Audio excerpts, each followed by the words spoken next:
It was one of those quiet nights when the whole world seems to be holding its breath.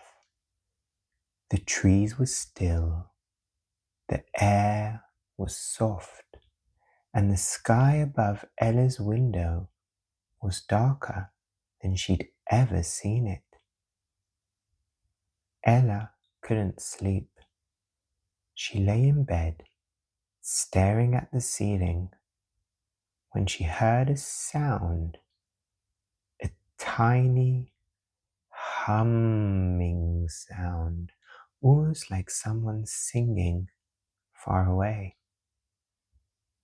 At first, she thought she was dreaming, but the hum grew a little louder, gentle and warm, and it seemed to come from outside. She sat up, pressed her nose to the window, and whispered, "Hello?" And then she heard it. A voice, quiet but clear. "Ella," it said, "do you know who spoke first in the dark?" Ella blinked in surprise. "Who's talking?" she asked. "Follow the hum," said the voice, "and you'll see." Before Ella could even think, a soft light filled her room.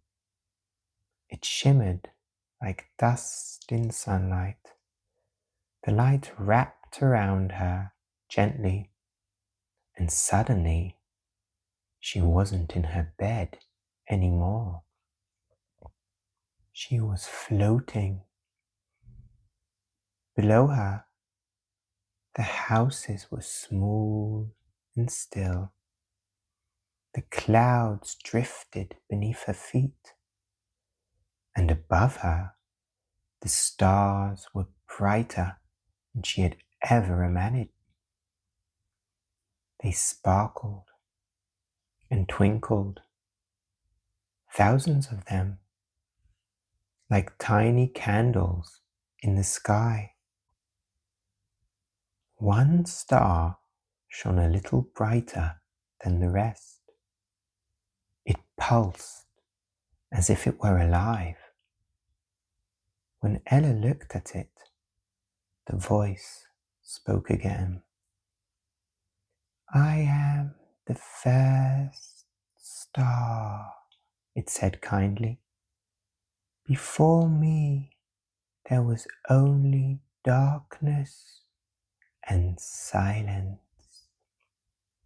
Ella floated closer. "That sounds lovely," she said softly. "It was," said the star. "But one night I listened to the dark. It wasn't scary at all. It was just waiting for someone to shine." Ella tilted her head. "So you decided to be the first light?" "Yes," the star said. "I was a little scared, but I thought maybe if I glow, someone else will too." As the first star spoke, Ella saw other stars begin to flicker awake all around them. One, then two, then 10, then hundreds.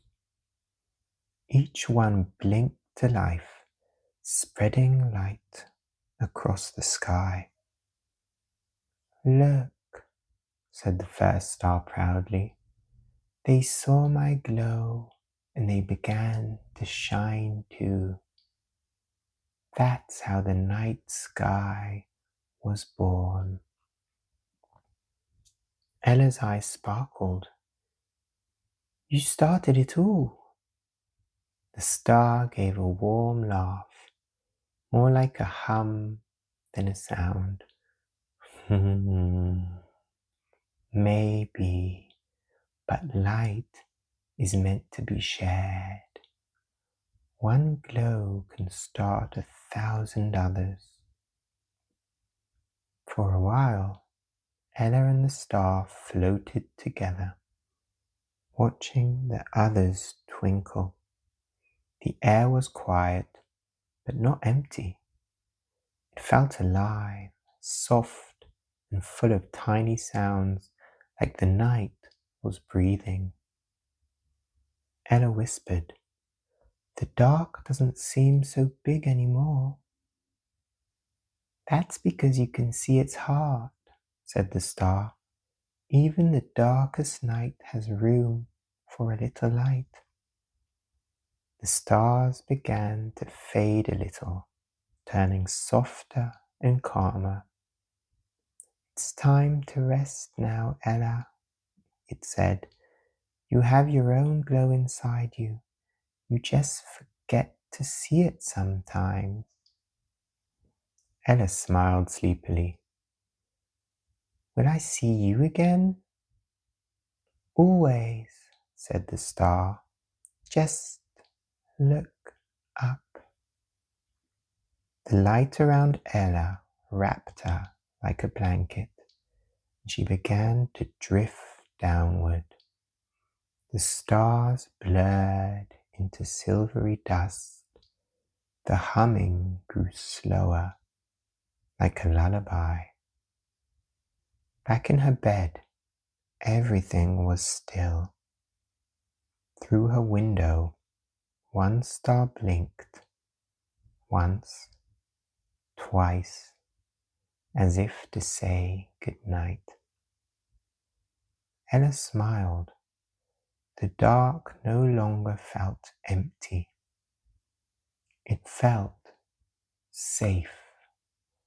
And as her eyes closed, she thought she heard the star's voice one last time, whispering, "Sleep, little light, even the smallest glow can keep the night company."